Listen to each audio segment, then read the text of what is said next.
If you've been feeling a little disconnected, maybe distracted, or just not quite like yourself lately, it may not be because you're lost. It may actually be because your attention is getting pulled away from you. I realized this myself recently.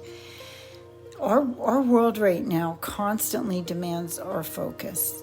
There's notifications, messages, scrolling, reading. Like, coming home to yourself has quietly become one of the most important skills we can build, even though we were born that way. Today, we're not just talking about alignment. We're talking about how to actually practice it and get better at it.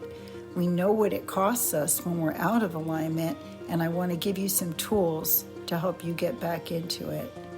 In your leadership, in your parenting, in your everyday life, when we take back our minds, when we take back our lives and reclaim our attention, we restore real human connections, and we create environments where people can really think and feel and show up authentically, just being who they are, living in congruence. Let's get started. What if the reason that you feel disconnected isn't because you've lost yourself, but because your attention has been taken from you, almost stolen from you, not intentionally and not maliciously, but constantly, pulled, interrupted, pinged, and the question becomes, how do we come home to ourselves in a world that's designed to keep us elsewhere?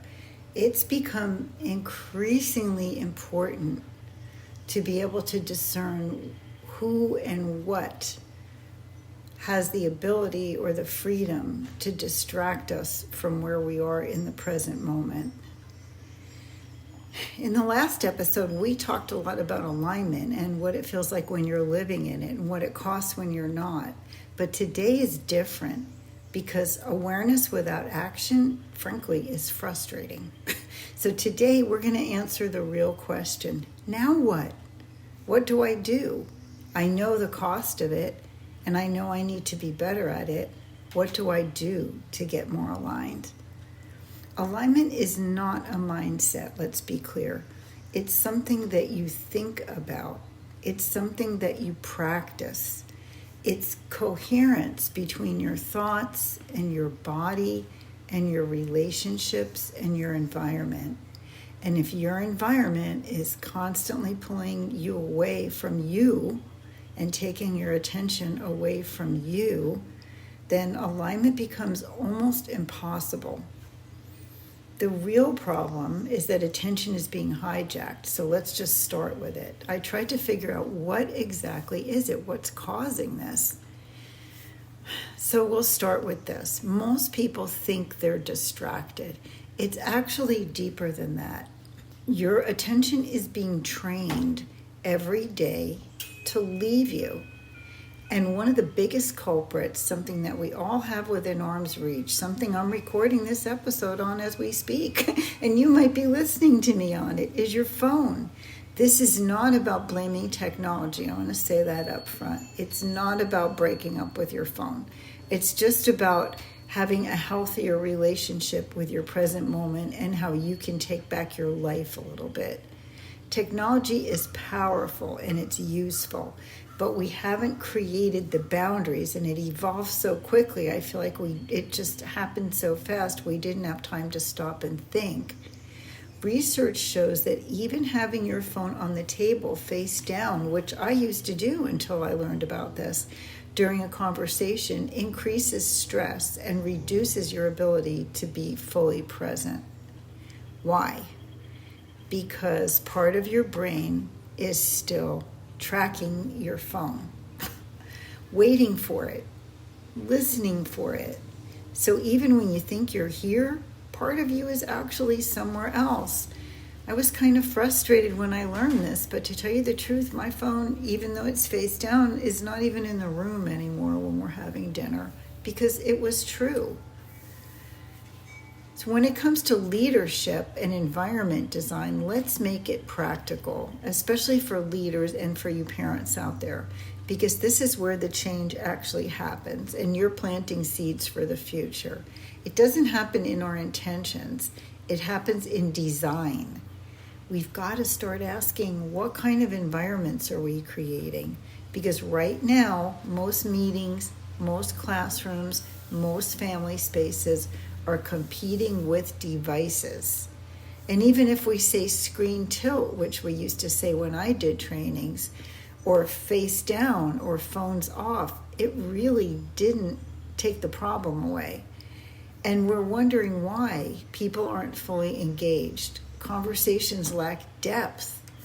Creativity can often feel really blocked, and connection feels thin. So here's a bold but pretty practical invitation. I know, sometimes I'm a little bit of a disruptor here, but sometimes that's the way we can get it done. What would you think about trying phone-free meetings? Like completely, honestly. And I'd love your feedback on this. Not face down phones, not on silent, not in your pocket, like literally out of the room. Most of us are in environments where there can be a number or one responsible person who you can give in case your family has an emergent situation and they need to reach you. And just for the duration of the meeting, if there's a concern, you can have a computer in the room in case somebody needs to look something up. Great. So here's one communal computer. Use it intentionally, but remove that constant pull of personal devices. Because the moment you do that, something really shifts. After people get past the initial anxiety and discomfort, they begin to actually start thinking more clearly. They listen more deeply. They actually come to the meeting. Now let's talk about this in the context of parenting or working with young people, because this matters deeply. There's a growing body of work pointing to the connection between screen use, social media, pornography exposure, and rising levels of anxiety, especially in younger generations.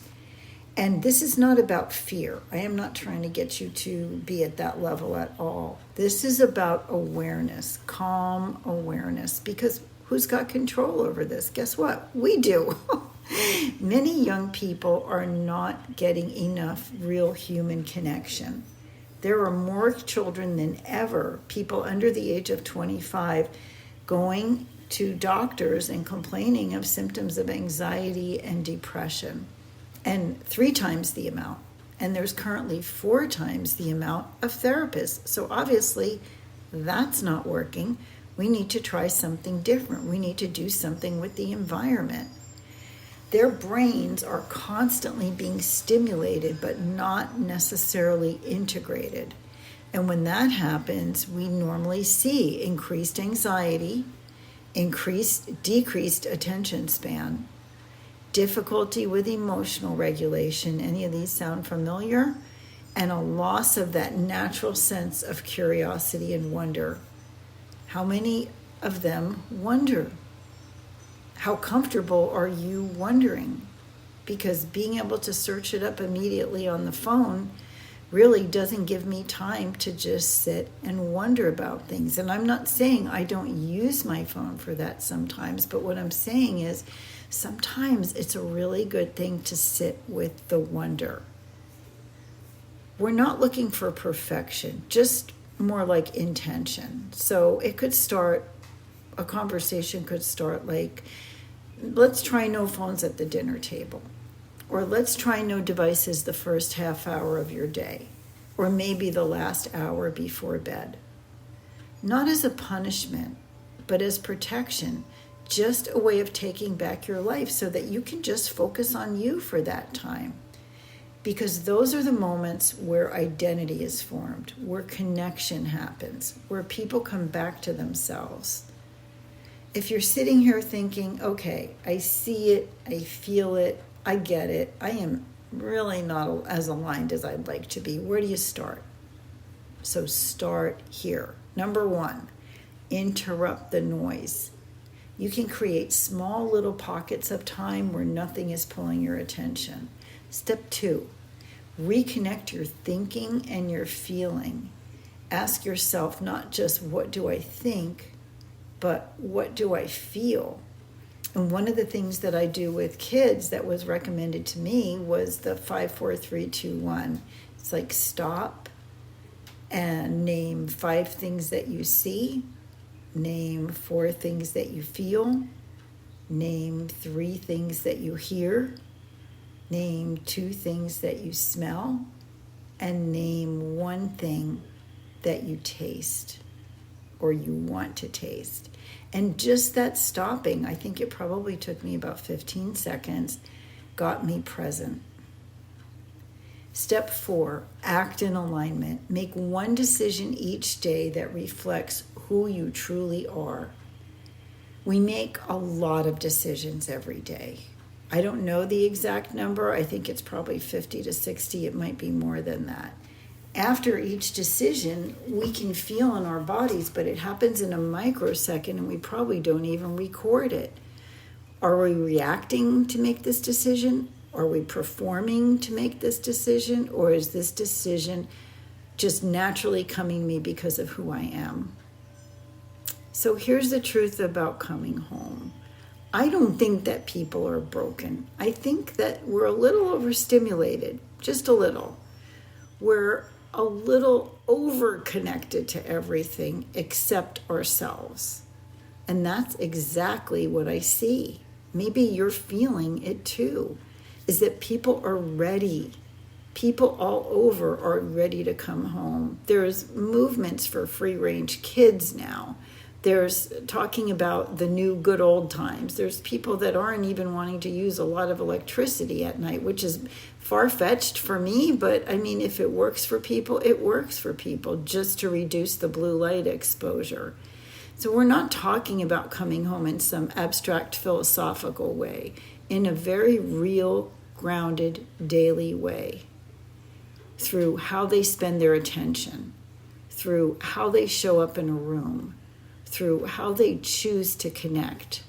So how about you don't try to fix everything this week? If you're like me, you're like, yeah, all gung-ho, and then you dive in, and then you're like, where do I start? Or I can't possibly do all these things. You don't have to try to fix it all. Just start here. Maybe try 1 meal without your phone. Maybe try 1 meeting or conversation being fully present. Or 1 morning when you don't reach for a screen, and just notice what comes back to you, because alignment isn't something you find, and that's the thing. It's not something you take a course in. It's something you return to, and that return starts with your attention. If this episode resonated with you, don't just move on. Apply one thing. Give it a go. You've got nothing to lose. Maybe try a phone-free meal. Maybe start your morning without a screen and see how long you can go. Just play with it. Or walk into your next meeting and be fully, totally present. Because alignment is not something that we're figuring out all at once. It's something that you practice moment by moment. And if you're ready to go deeper into this work, whether it's leadership or your family or just your own life, this is exactly the kind of transformation that I support people with when I coach. Until next time, protect your attention and come home to yourself. Thank you for spending your time with me. Thank you for being a part of my life. Just count me in.